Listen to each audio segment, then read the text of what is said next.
of years ago, found out that there was some lies going around about me. And what really hurt at the time was that the person who was sharing these lies was a Christian and was, I thought, my friend. And so these people, this person had been in my home, had cuddled my kids, and I thought we had a friendship. So not only did it hurt because things were being said about me that was not true, but there was just betrayal, and there was confusion as well. We had some amazing, wise older Christians and mentors who helped us navigate the hurt, prayed for us, prayed against bitterness, and prayed for how we would respond. And so I did the work, and I think it was about 6 months later, I thought everything was cool, went to a conference, and I saw them across the room, and my heart just dropped. And I realized in that moment, because my body reacted before my brain even recognized who they were, I realized that the pain was still there, the hurt was still there. I hadn't forgiven them. I had just buried it down. I had buried the hurt deep and pretended and thought I'd forgotten about it. And so that's where we are with Joseph. When he sees his brothers, let's see what he does. What I realized after seeing that and experiencing that, and it shocked me as well, because I'd convinced myself I'd forgiven the wrong that was done to me, but I realized then I had to continue doing the work that God had called me towards, and also have the proper understanding of what forgiveness is. That forgiveness doesn't mean that you trust the person who wronged you, but instead forgiveness means that you trust God. So forgiveness doesn't mean that you allow access to the person who has wronged you, but it means that you trust God. So I have been lied about, I have been lied to. I have walked a journey with people in their 30s and 40s who have gone to seek out their birth parents, who have struggled with the hurt of rejection. Yes, their adopted parents were amazing, but they still always had that, why didn't you want me? That hurt, that pain. I have experienced difficult situations. I've experienced caring about my kids and being in an unsafe family situation where we've, yes, loved family members, but we've had to navigate situations, and that's what Oz is going to talk about next week, about forgiveness and reconciliation and boundaries and what that looks like. So forgiveness doesn't mean you trust the person who wronged you, but forgiveness means you trust God.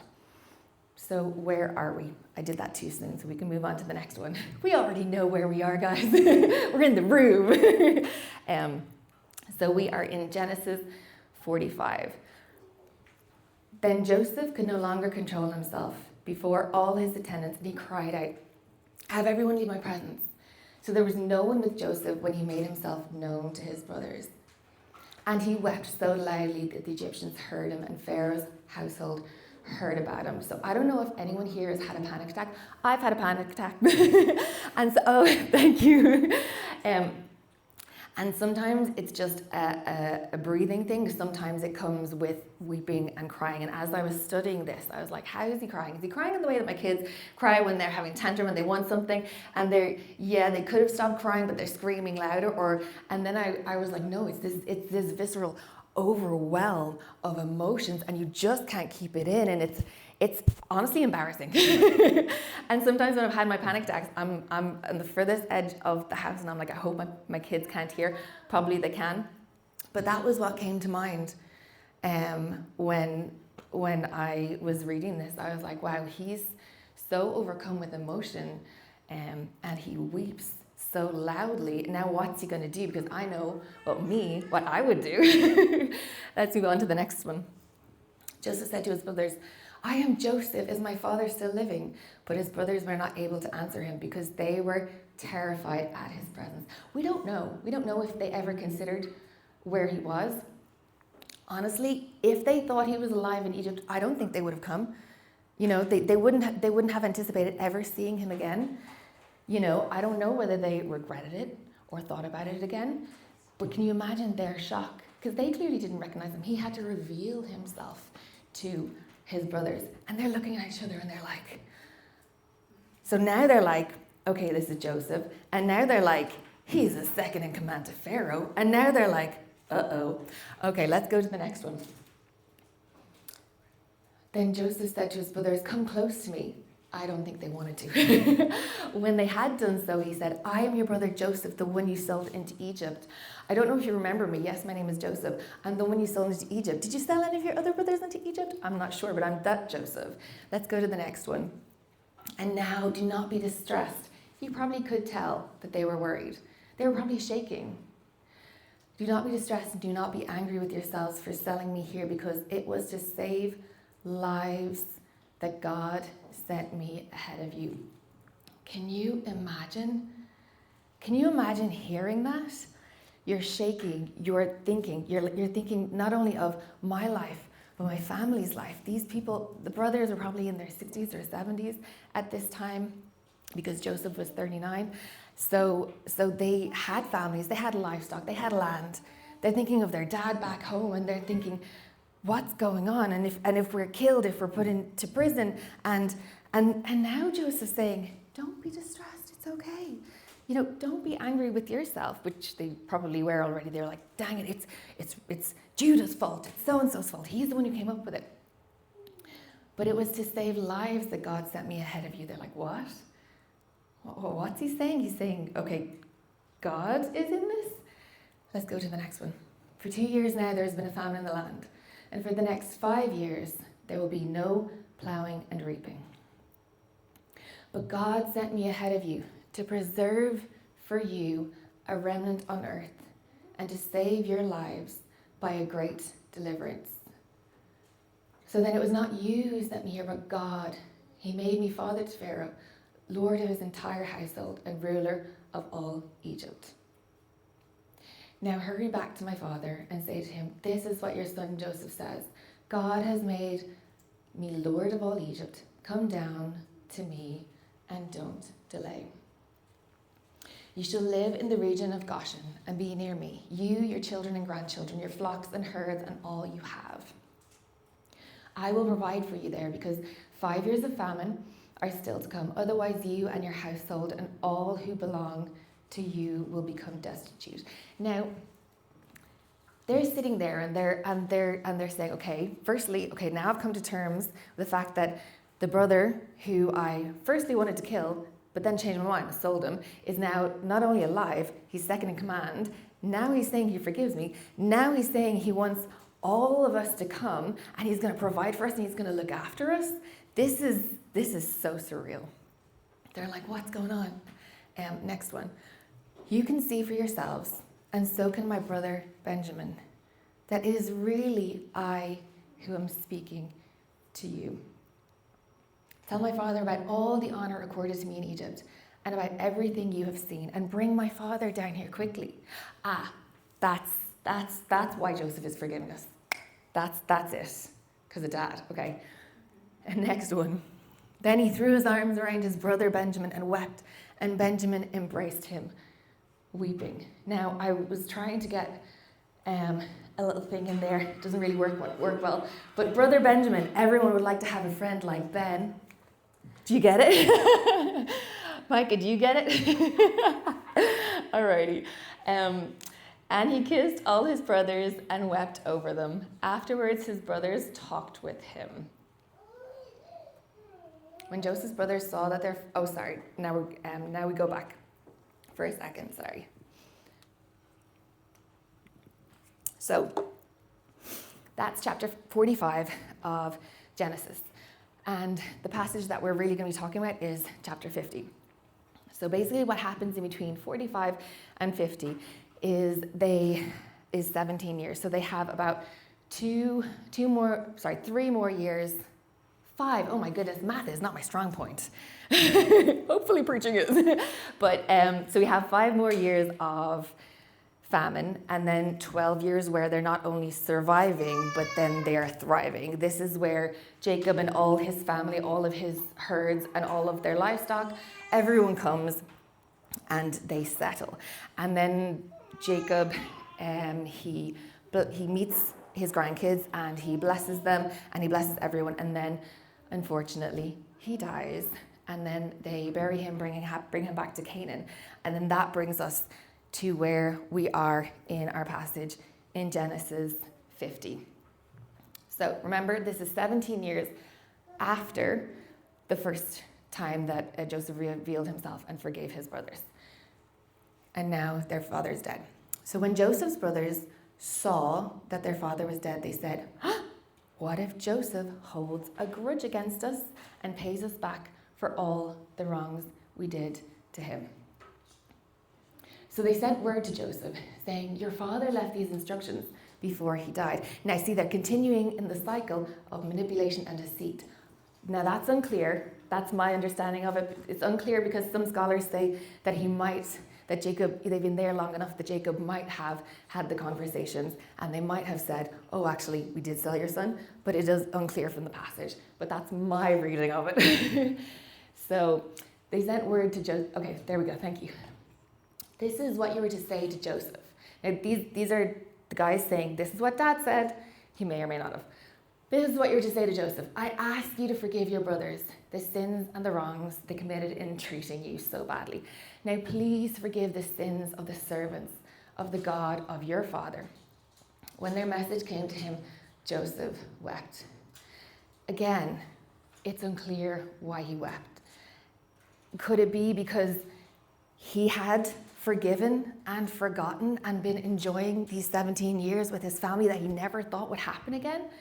And now they're bringing it back up, and he's like, oh, I'd forgotten about that. Wow, yes, I remember. Now I'm remembering all of the hurt and the pain or is it because he's hurt and upset because you don't know my character? I said I love you. I said I forgive you. Look, we've been living alongside each other for 17 years, and now you're bringing it up and thinking what I said was not right. And the only reason that I was forgiving you was because of Dad. But you know what? I think as well, the reason why they started on this is because they probably didn't believe him the first time, because it doesn't make sense, because they're thinking with the human mind. They're thinking of human forgiveness, okay? So human forgiveness says, you say sorry and you make amends. You say sorry and you make up for what you've done. Human forgiveness says there's an apology and there's reconciliation only after the work has been done. Whereas he has forgiven in the way that God has called him to forgive. So the brothers did not do anything to deserve this forgiveness, and they know, and that's why they're so confused.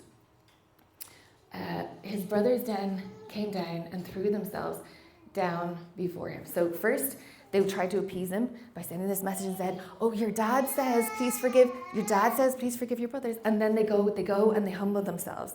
And they say, we are your slaves, they said. The brothers who sold him into slavery are now bowing down before him. And if anyone was here for week 1, what does that remind you of? About 40 years earlier, little 17-year-old Joseph comes and he's sharing his dreams about his brothers bowing down. So, and now it's happening. And what did Joseph do? Was Joseph like, ha ha ha? Exactly.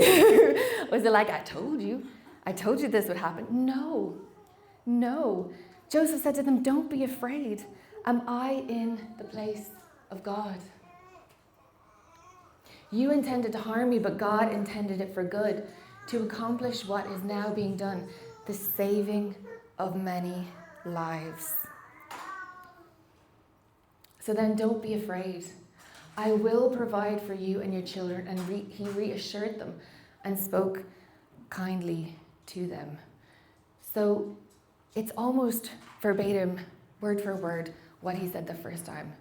He's saying, what you meant for evil, God turned around and made it for good. Why? Not only for you, not only for us, but for the saving of a great nation, for other people. Now, you can go to the next slide, don't worry. So what the brothers did was evil. So please don't mishear me. What the brothers did was evil. They meant it for evil. Joseph is not saying that what you did was good. No. Joseph is not saying that what you did was God's will. No. What Joseph is saying is that the evil that you did to me, the evil that you intended, God redeemed and made good of it. So the evil that is done to you is not good. The evil that is done to you, the hurt and the pain that is done willfully to you is not God's will. But good can come out of it. Good can. And that's what Joseph recognized and realized, is that the evil that his brothers had done in the selling of him to Egypt, and the evil that is done by Potiphar's wife, by the lies and going into prison, all of that, the time and the pressure and the practice of his gifts that were there when he was 17, then at the age of 39 to 45 or whatever, those were the circumstances, the pressure that allowed him to cultivate and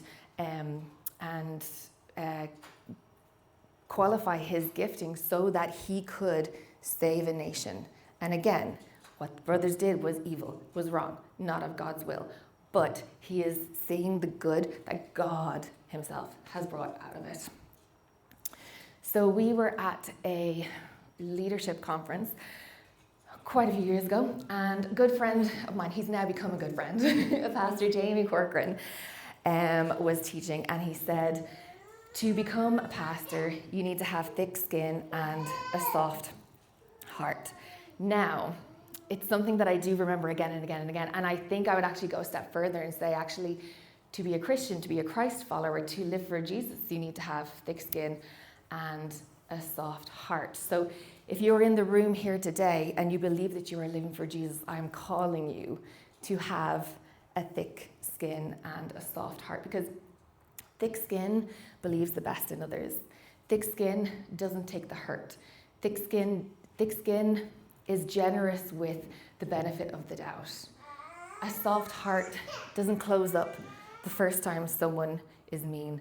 The closed heart believes the best in others until we're proven wrong. A soft heart doesn't take the offense that you made me and then blame the next person that I meet. Especially we see a lot of that in relationships. If someone hurts you and then you move on to the next relationship, there's a lot of trauma and hurt in that. So a soft heart says, you know what, this is a fresh slate, this is a new friendship, I'm believing the best in you until you prove me wrong. And so then I went down this rabbit hole. And then I was like, okay, where did it really come from? Because this is an amazing quote. I was like, this has got to be someone. And it was Jamie Corcoran, but anyway. So let's move on to, I found out it was actually from a theologian called John Stott. And this is the original quote. The definition, I love it. The definition of spiritual growth is going from having thin skin and a hard heart to having thick skin and a soft heart. So when we're talking about spiritual growth, it's just like maturity. So the definition of maturing as a Christian is going from having thin skin and a soft heart to having thick skin. I'm turning into Pastor Oz with my mumbling. The definition of spiritual growth is going from having thin skin and a hard heart to having thick skin and a soft heart. So early on in ministry, there was one Sunday where I almost had the same conversation with 3 different people. Now, the offense and the exact circumstances were different, but essentially, each one of them had been wronged, each one of them had been targeted and betrayed, and each one of them, it wasn't actually their fault. And so, because there's nothing new under the sun, thank you, Ecclesiastes, I had the same words and advice for each of them, which is, I stole actually from my friends and my mentors, older Christians who had poured into us when we were going through the same betrayal and same hurt. And I gave it to each three of them. First was validation. Yes, you have been wronged. Through no fault of your own, that you have been wronged. Secondly, hope. God has got your back and he sees everything. And then challenging them with the practical, to go on the journey and choose forgiveness. And that's the hardest part. You know, like, as we're walking our Christian journey, like, I appreciate the validation, because sometimes I'm like, oh, am I making too much of this? Is a mountain over a molehill? You know, it's a navigation. So getting, you know, older mentors and other Christians who are wiser in on those situations to help is really helpful. Hope. God has got your back and sees everything. I mean, that is the hope that I have. But the practical, the choosing forgiveness, it's hard because it means you can't sit in the trauma, you can't sit in the hurt. You have to grow, you have to move, you have to do something. And so I once again want to remind you that, like, the choosing forgiveness means you're trusting God. It's not meaning that you are trusting the other person. So when I had these conversations with these three people, it really resonated with two of them, and they made choices, and I saw them move from having soft skin and a hard heart to having a thick skin and a soft heart. And I've seen them grow on their spiritual journey and grow closer and closer to Christ. And there was one person who took it as an attack, took it as that I thought that they were in the wrong, and unfortunately just chose to sit in unforgiveness. And it really was so bad and so destructive for that person. So Nikki Gumbel puts it like this: unforgiveness is like drinking poison and hoping the other person will die. So when you sit in the unforgiveness, it's got nothing to do with the other person. Remember, it's about, do you trust God with your hurt? Do you trust God? So when you wake up every day choosing not to forgive, it's like drinking poison and expecting that other person to die. Corrie ten Boom was a Christian watchmaker, and she also helped to hide a lot of Jewish people during the Second World War. She and her family ended up in concentration camps, and she survived after the Second World War. She went around speaking at a lot of different conferences and places, and there was one conference she was speaking on, and after her talk, a man walked up to her, and he extended his hand, and he said, "I was in your concentration camp. I worked in Ravensbrück. Please, can you forgive me?" And she speaks afterwards about how in that moment she knew she couldn't manufacture forgiveness, and she had to pray and she had to trust God, because she knew that he had done nothing to deserve her forgiveness. He had been a part of the system and the institution that devastated that century. And so she did forgive him, not because of him, but because she trusted God. And so I'm just going to finish on this. You may be hurting right now because of what someone has done to you, the lies that someone has spoken to you, the wicked ways that someone has treated you, whether knowingly or unknowingly. I'm not asking you to trust them. I'm not asking you to reconcile with them. I'm not asking you to forget and downplay the wrong that has been done to you, but I'm asking you to trust God. I'm asking you to trust God with your hurt and with your future. And I'm praying that you become just what John Stott says, as we spiritually mature, as we get closer and closer to Christ, that we become people with thick skin and a soft heart.